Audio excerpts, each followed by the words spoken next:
إياك نعبد وإياك نستعين اهدنا الصراط المستقيم صراط الذين أنعمت عليهم غير المغضوب عليهم ولا الضالين آمين.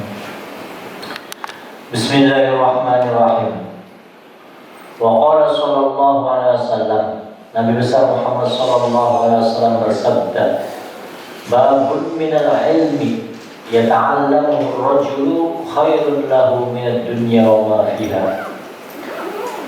Satu bab dari ilmu pengetahuan, yata'allamuhu ar-rajulu, yang dipelajari oleh seseorang, itu khairun lahu minad dunya wa ma fiha, itu lebih baik baginya dibandingkan dunia dan seisinya. Kalau kemarin itu kita berangkat untuk mencari ilmu, itu lebih baik ketimbang sholat 100 rakaat, maka mempelajari satu bab dari ilmu pengetahuan itu lebih baik ketimbang dunia dan seisinya.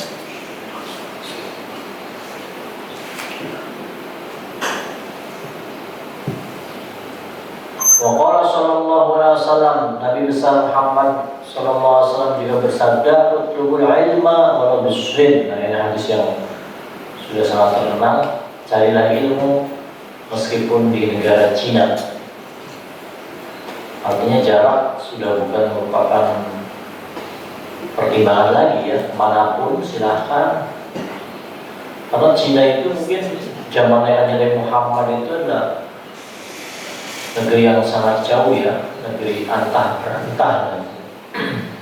Ya memang bisa di ya, bisa dicapai atau bisa didatangi. Orang katanya ya ada sebagian sahabat yang katanya sudah, siapa itu sahabatnya? Ada yang sudah sampai ke Pulau Sumatera. Artinya bisa, akan tapi ya kita dapat membayangkan di tengah-tengah sarana transportasi yang serba kurang, perjalanan laut juga masih dianggap sangat berbahaya. Ya memang darat bisa sih, sing Mekah atau sing Madinah sampai Cina, tapi kan sarana transportasi yang paling unta, perjalanan berbulan-bulan dan lain sebagainya. Yang jelas Cina itu daerah yang jauh lah, jangan sangat-sangat jauh. Tapi di sini utlubul ilma walau bissin, carilah ilmu meskipun sampai ke daerah Cina. Kenapa Cina yang disebutkan? Ya memang Cina juga saat itu sudah mungkin ya sempat terdengar juga tentang peradaban dan budaya Cina ya.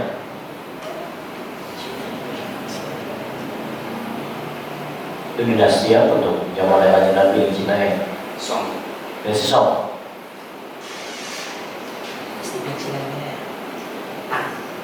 Oh, berarti sudah ada Konfusianisme belum? Konghucu. Dinasti apa, Pak? Sudah tembok Cina. Sudah tembok Cina sudah nih ya? Sudah jadi ya? Misi sudah. Ya, berarti kan sudah terkenal lah. Cina sudah menghasilkan sebuah budaya dan peradaban, sehingga wajarlah kiranya kalau yang disebut itu negara Cina. Saya punya dugaan kuat kan Nabi Muhammad SAW tahu akan kelebihan, dan oleh karena itu utlubul ilma walau bissin, carilah ilmu meskipun sampai ke negeri Cina. Wa qala sallallahu alaihi wasallam, talabul ilmi fariidatun ala kulli muslimin, mencari ilmu adalah kewajiban bagi setiap muslim. Ini juga hadis yang sudah sangat terkenal. Wa qala alaihi salatu wassalam, beliau juga bersabda, al-ilmu khazain mafatihuha as-su'al. Ilmu adalah khazain. Khazain itu gudang ya, gudang penyimpanan harta. Ilmu adalah gudang-gudang.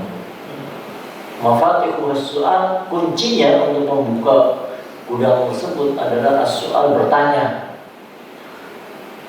Ala, ingatlah, fas'alu, maka bertanyalah kalian semua, fa innahu yu'jaru fi arba'atun. Karena orang yang mau bertanya itu ada 4 yang diganjar, diberikan ganjaran.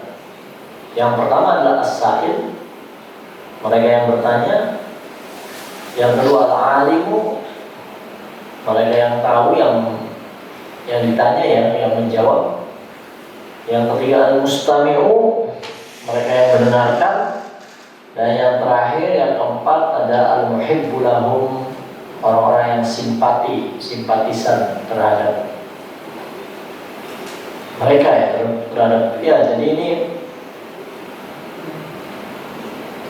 al-muhib, orang yang mencintai mereka, orang yang simpati. Jadi untuk mendapatkan ilmu tentunya dengan bertanya. Nah, bisa jadi bertanya di sini maksudnya ya kita belajar bertanya. Salah satu metode atau cara untuk belajar adalah melalui bertanya. Nah, kalau misalnya sudah terjadi proses pembelajaran, maka ada 4 kelompok yang dalam hal ini mendapatkan keuntungan atau mendapatkan ganjaran dari Allah SWT. Yang belajar itu sendiri, as-sa'il itu yang belajar, si pembelajarnya. Kemudian al-alim berarti si pengajarnya, orang yang ditanya dan kemudian menjawab pertanyaan itu. Tidak hanya itu, mustami'u juga, mereka yang kebetulan mendengarkan tanya jawab antara murid dan gurunya, mustami'. Itu juga mendapatkan keuntungan, mendapatkan ganjaran. Dan kalau mustami' mungkin mereka paham apa yang didiskusikan oleh guru dan muridnya. Wal muhibbu lahu, mereka yang simpati mendengar atau tidak bisa memahami akan tapi mereka mempunyai rasa cinta dan simpati terhadap orang-orang yang mencari ilmu. Itu juga mendapatkan pahala dari Allah Subhanahu wa Ta'ala. Ya, semoga kita tergolong dari salah satu 4 inilah. Pembelajar, guru yang mengajar tentunya insya Allah. Kalau setidak-tidaknya perlu menguatkan lah. Kemudian mendengarkan juga kita masih tidak paham juga, paling tidak kita menghormati orang-orang yang mencari ilmu. Wa qala sallallahu alaihi wasallam la yanbaghi lil jahili ay yaskuta ala jahli. Tidak selayaknya orang yang bodoh diam atas kebodohannya. Kalau merasa bodoh belajar gitu maknanya. Jadi kalau merasa bodoh, nggak tahu dan lain sebagainya, tetap terus diam, itu merupakan sesuatu yang tidak layak, tidak pantas. Tidak pantas bagi orang yang bodoh diam saja atas kebodohannya. Walal alimi ayyaskuta ala ilmi. Begitu juga tidaklah layak bagi orang yang punya ilmu diam atas ilmunya. Diam itu maknanya ilmunya tidak dimanfaatkan, tidak disebarkan. Ada orang bertanya, sebenarnya dia tahu jawabannya, diam saja. Ada orang yang membutuhkan tenaganya, sebenarnya dia bisa kok diam saja. Itu juga termasuknya ini kategori walal alimi ayyaskuta ala ilmi. Tidak selayaknya bagi seorang yang berilmu diam, untuk diam atas ilmu yang dimilikinya. Wa fi hadis Abi Dzar radhiyallahu anhu, dalam hadis yang diriwayatkan oleh Abi Dzar, hudur majlisi alimin afdalu min salati alfi raka'atin wa iyadati alfi maridin wa syuhudi alfi janazatin. Menghadiri majlis ilmu, menghadiri majlis ilmu, atau mungkin bagi kita lah niat ngajar, itu lebih utama ketimbang sholat 1000 rakaat. Kalau hadis di atas kan hanya 100 rakaat, hanya 1000 rakaat. Juga lebih utama ketimbang iyadatu alfi maridin, menjenguk 1000 orang sakit. Dan juga lebih utama ketimbang syuhudi alfi janazatin, ikut mengiring 1000 jenazah, ikut menyaksikan atau ikut mengiring 1000 jenazah. Ini 1000 rakaat sholat, kemudian menjenguk 1000 orang sakit dan menyaksikan atau mengiring 1000 jenazah, ini adalah merupakan amal-amal yang baik. yang kita tentu tahu bahwa banyak hadis dan ajaran Islam sangat menganjurkannya, tetapi di atas semua itu ada yang lebih baik lagi, yaitu menghadiri majelisnya ilmu. Faqila ya Rasulullah, wa min qiraatil Quran? Kemudian ada yang bertanya, wahai Rasulullah, apakah juga menghadiri majelis ilmu itu lebih baik ketimbang membaca Quran? Baca Quran kan sesuatu yang amal perbuatan baik juga. Kemudian Kanjeng Rasul menjawab, faqala sallallahu alaihi wasallam, wa yanfa'ul Quran illa bil ilmi. Bukankah Al-Quran akan bisa bermanfaat hanya dengan ilmu pengetahuan? Artinya kalau baca Qurannya hanya sekedar baca-baca saja, tidak ada niatan untuk menggali makna dan isinya, ya lebih baik menghadiri majelis ilmu. Ya. Nah tentunya kalau membacanya itu dengan ilmu, ya berarti masuk dalam kategori ya menghadiri majelis ilmu, ya artinya levelnya sama. Jadi menghadiri majelis ilmu di samping lebih baik daripada sholat 1000 rakaat dan seterusnya, juga lebih baik ketimbang membaca Al-Quran, sepanjang membaca Al-Qurannya itu tidak disertai dengan usaha untuk memahami dan mendalami isinya.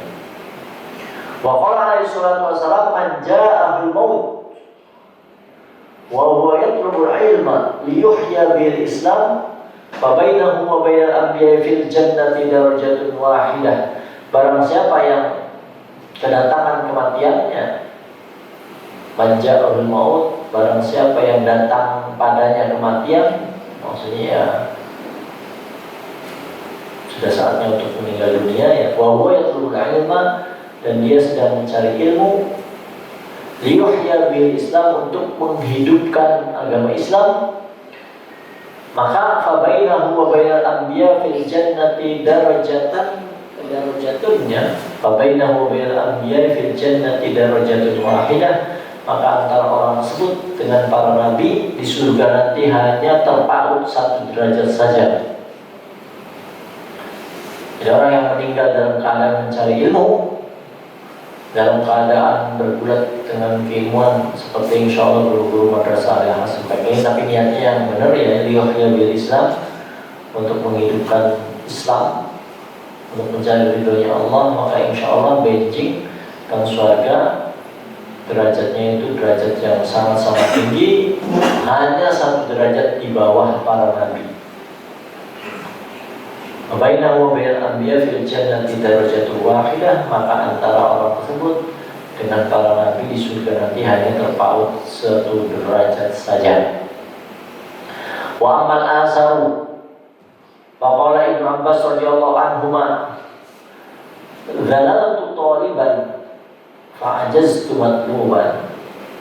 Ibnu Abbas berkata, zalaltu taliban, saya menghinakan diri, itu menghinakan diri dalam rangka mencari ilmu, fa'azaztu matluban, maka saya menjadi mulia, matluban, karena dicari ilmunya, maksudnya dijadikan sebagai panutan.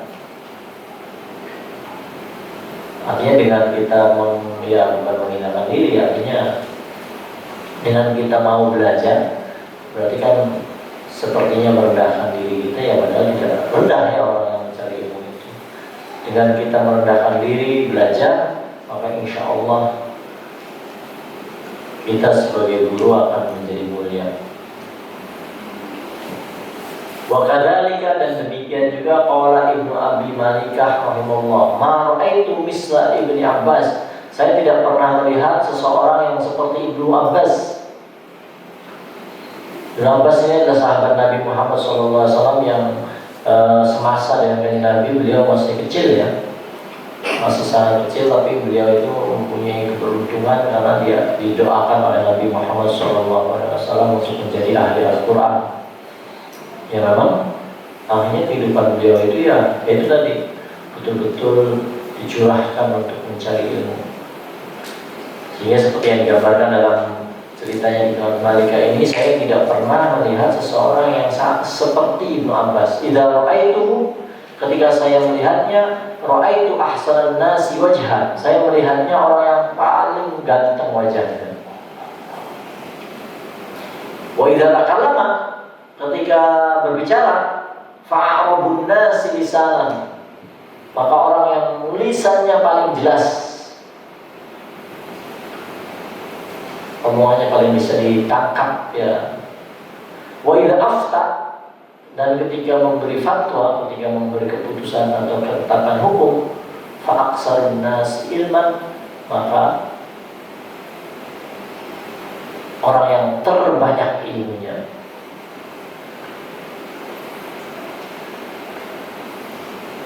Itulah Ibnu Abbas. Jadi memang kalau dari ilmu itu bilangnya ganteng, ngomong enak ya. Ketika berfatwa juga, maka fa'aksarun nas ilman, maka ilmunya adalah yang terbanyak. Itu barangkali Ibnu Abbas tadi, dalam tutoriban fa'azaz tumatluban, karena mau merendahkan dirinya untuk terus belajar. Maka untuk menutup barangkali ini kan sudah, mari ya ini juga mengingatkan pada diri saya sendiri juga, mari tetap kita sebagai guru yang mau belajar, semoga dengan kemauan kita untuk belajar, maka insya Allah kita termasuk orang-orang yang dimuliakan baik di dunia ataupun di akhirat. Amin ya rabbal alamin. Barangkali itu saja. Ada hal yang perlu diomongkan atau dipertanyakan Pak Arif, Pak Romi? Ada? Itu saja. Atau ada dari ibu-ibu?